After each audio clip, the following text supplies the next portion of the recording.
ലേവ്യർ അധ്യായം 14.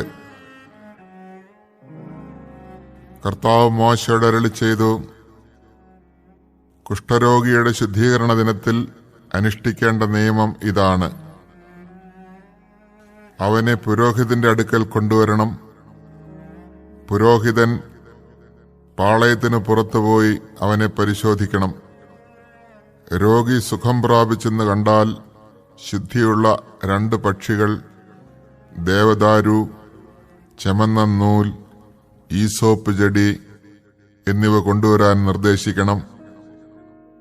ഒരു മൺപാത്രത്തിൽ ശുദ്ധമായ ഉറവ വെള്ളമെടുത്ത് പക്ഷികളിലൊന്നിനെ അതിന് മീതെ വെച്ച് കൊല്ലാൻ പുരോഹിതൻ കൽപ്പിക്കണം.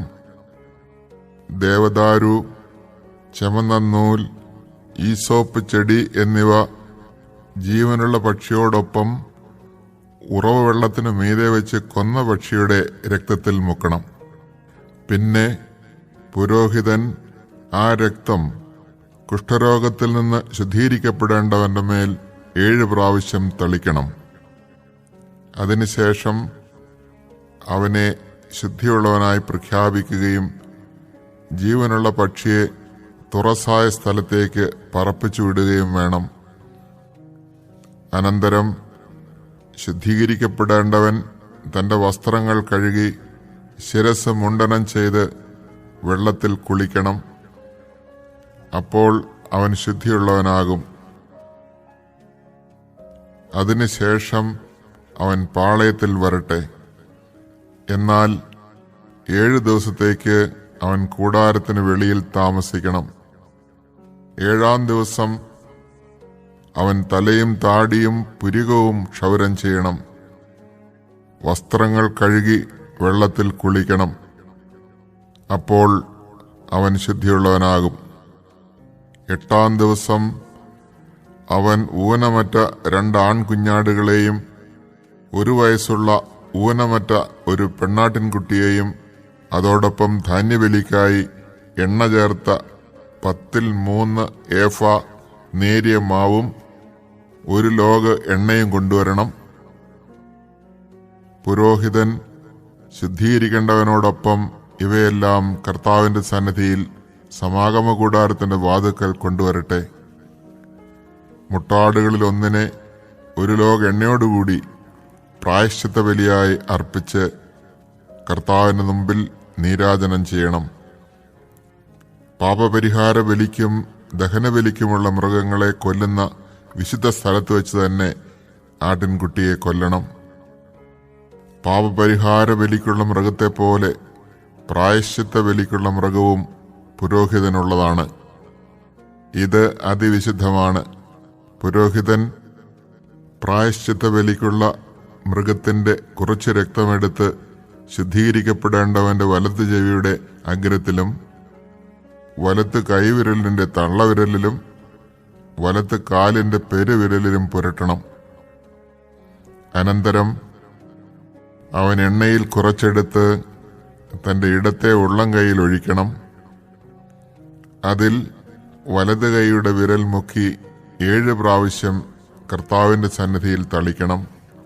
കൈയിൽ ശേഷിക്കുന്ന എണ്ണ ശുദ്ധീകരിക്കപ്പെടേണ്ടവന്റെ വലത് ചെവിയുടെ അഗ്രത്തിലും വലത്ത് കൈയുടെ തള്ളവിരലിലും വലത്ത് കാലിന്റെ പെരുവിരലിലും പ്രായശ്ചിത്ത ബലിമൃഗത്തിന്റെ രക്തം പുരട്ടിയിരുന്നതിന് മീതെ പുരട്ടണം.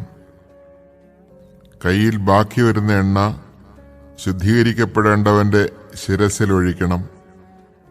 അങ്ങനെ പുരോഹിതൻ കർത്താവിന്റെ സന്നിധിയിൽ അവനു വേണ്ടി പാപപരിഹാരം ചെയ്യണം. പാപപരിഹാര ബലി അർപ്പിച്ച് ശുദ്ധീകരിക്കപ്പെടേണ്ടവന് വേണ്ടി പാപപരിഹാരം ചെയ്യണം. അതിനുശേഷം ദഹനബലിക്കുള്ള മൃഗത്തെ കൊല്ലണം. പുരോഹിതൻ ബലിപീഠത്തിൽ ദഹനബലിയും ധാന്യബലിയും അർപ്പിച്ച് അവനു വേണ്ടി പാപപരിഹാരം ചെയ്യുമ്പോൾ അവൻ ശുദ്ധനാകും. എന്നാൽ അവൻ ദരിദ്രനും അത്രയും കൊടുക്കാൻ കഴിവില്ലാത്തവനുമാണെങ്കിൽ തന്റെ പാപപരിഹാരത്തിനു വേണ്ടി പ്രായശ്ചിത്ത ബലിയായി നീരാജനം ചെയ്യാൻ ഒരു മുട്ടാടിനെയും ധാന്യബലിക്ക് എണ്ണ ചേർത്ത 10 ഏഫ നേരിയ മാവും 1 ലോഗ് എണ്ണയും കൊണ്ടുവരണം. കൂടാതെ അവൻ കഴിവനുസരിച്ച് പാപപരിഹാര ബലിക്കും ദഹനബലിക്കും 1 വീതം 2 ചങ്ങാലികളെയോ 2 പ്രാവിൻ കുഞ്ഞുങ്ങളെയോ കൊണ്ടുവരട്ടെ. അവൻ തന്റെ ശുദ്ധീകരണത്തിനായി ഇവയെല്ലാം 8-ാം ദിവസം കർത്താവിന്റെ സന്നിധിയിൽ സമാഗമകൂടാരത്തിന്റെ വാതിൽക്കൽ പുരോഹിതന്റെ മുമ്പിൽ കൊണ്ടുവരണം. പുരോഹിതൻ പ്രായശ്ചിത്ത ബലിക്കുള്ള കുഞ്ഞാടിനെയും അതോടൊപ്പം 1 ലോഗ് എണ്ണയും കർത്താവിന്റെ മുമ്പിൽ നീരാജനം ചെയ്യണം. പിന്നെ അവൻ പ്രായശ്ചിത്ത ബലിക്കുള്ള കുഞ്ഞാടിനെ കൊല്ലണം. അതിന്റെ കുറച്ച് രക്തമെടുത്ത് ശുദ്ധീകരിക്കപ്പെടേണ്ടവന്റെ വലത്ത് ചെവിയുടെ അഗ്രത്തിലും വലത്ത് കൈയുടെ തള്ളവിരലിലും വലത്ത് കാലിന്റെ പെരുവിരലിലും പുരട്ടണം. അതിനുശേഷം പുരോഹിതൻ കുറച്ച് എണ്ണ തന്റെ ഇടത്തെ ഉള്ളം കൈയിലെടുക്കണം. അതിൽ വലത് കൈയുടെ വിരൽ മുക്കി 7 പ്രാവശ്യം കർത്താവിന്റെ സന്നിധിയിൽ തളിക്കണം. കൈയിൽ ബാക്കിയുള്ള എണ്ണയിൽ കുറച്ചെടുത്ത് ശുദ്ധീകരിക്കപ്പെടേണ്ടവന്റെ വലത് ചെവിയുടെ അഗ്രത്തിലും വലത്ത് കൈയുടെ തള്ളവിരലിലും വലത്ത് കാലിന്റെ പെരുവിരലിലും പ്രായശ്ചിത്ത ബലിയുടെ രക്തം പുരട്ടിയ ഭാഗത്ത് പുരട്ടണം. ശേഷിക്കുന്ന എണ്ണ ശുദ്ധീകരിക്കപ്പെടേണ്ടവന്റെ പാപങ്ങളുടെ പരിഹാരത്തിനായി കർത്താവിന്റെ സന്നിധിയിൽ വെച്ച് അവന്റെ തലയിൽ ഒഴിക്കണം. പിന്നെ ശുദ്ധീകരിക്കപ്പെടേണ്ടവന്റെ കഴിവനുസരിച്ച് കൊണ്ടുവന്ന ചങ്ങാലികളെയോ പ്രാവിൻ കുഞ്ഞുങ്ങളെയോ 1 പാപപരിഹാര ബലിക്കും മറ്റേത് ദഹനബലിക്കുമായി ധാന്യബലിയോടുകൂടെ കാഴ്ചവെക്കണം. അങ്ങനെ ശുദ്ധീകരിക്കപ്പെടേണ്ടവന് വേണ്ടി കർത്താവിന്റെ മുമ്പിൽ പുരോഹിതൻ പാപപരിഹാരം ചെയ്യണം. ഇത് ശുദ്ധീകരണത്തിനാവശ്യമായ കാഴ്ചകൾ നൽകാൻ കഴിവില്ലാത്ത കുഷ്ഠരോഗികൾക്ക് വേണ്ടിയുള്ള നിയമമാണ്. കർത്താവ് മോശയോടും അഹറോനോടും അരുളിച്ചെയ്തു, ഞാൻ നിങ്ങൾക്ക് അവകാശമായി നൽകുന്ന കാനാൻ ദേശത്ത് നിങ്ങൾ പ്രവേശിക്കുമ്പോൾ അവിടെ നിങ്ങളുടെ ഒരു വീടിന് ഞാൻ പൂപ്പൽ വരുത്തിയാൽ വീട്ടുടമസ്ഥൻ വന്ന് പുരോഹിതനോട് തന്റെ വീടിന് ഏതോ രോഗബാധയുള്ളതായി തോന്നുന്നു എന്ന് പറയണം. വീട്ടിലെ വസ്തുക്കളെല്ലാം അശുദ്ധമെന്ന് പ്രഖ്യാപിക്കാതിരിക്കാൻ പരിശോധനയ്ക്ക് ചെല്ലുന്നതിന് മുമ്പ് അവയെല്ലാം വീട്ടിൽ നിന്ന് മാറ്റാൻ പുരോഹിതൻ കൽപ്പിക്കണം. അതിനുശേഷം പരിശോധനയ്ക്ക് ചെല്ലണം.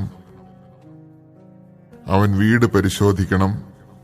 വീടിന്റെ ഭിത്തിയിൽ മറ്റ് ഭാഗങ്ങളെക്കാൾ കുഴിഞ്ഞ് പച്ചയോ ചുവപ്പോ നിറമുള്ള പാടുകൾ പ്രത്യക്ഷപ്പെട്ടാൽ വീട്ടിൽ നിന്ന് പുറത്തിറങ്ങി അത് 7 ദിവസത്തേക്ക് പൂട്ടിയിടണം.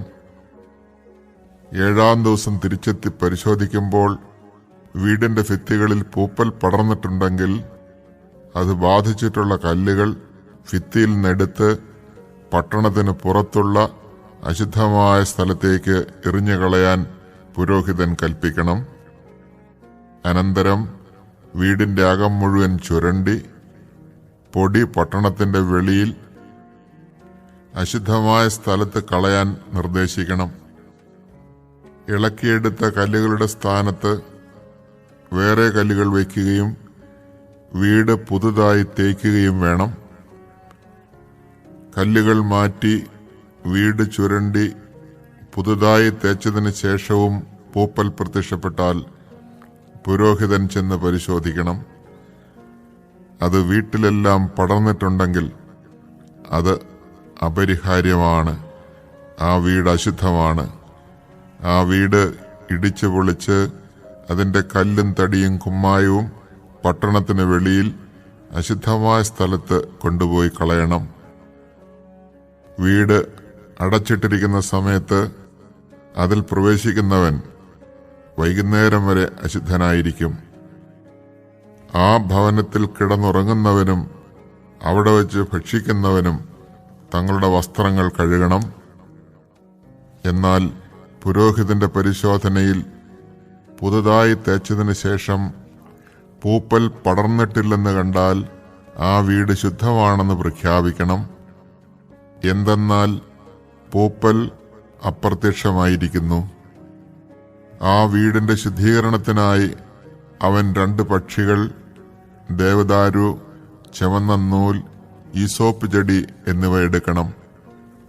ഒരു പക്ഷിയെ മൺപാത്രത്തിൽ ഉറവവെള്ളമെടുത്ത് അതിന് മീതെ വെച്ച് കൊല്ലണം. അനന്തരം ജീവനുള്ള പക്ഷിയെ എടുത്ത് ദേവദാരു, ഈസോപ്പ് ചെടി, ചുവന്ന നൂൽ എന്നിവയോടൊപ്പം ഉറവുവെള്ളത്തിന് മീതെ വെച്ച് കൊന്ന പക്ഷിയുടെ രക്തത്തിലും ഉറവുവെള്ളത്തിലും മുക്കി വീടിന്മേൽ 7 പ്രാവശ്യം തളിക്കണം.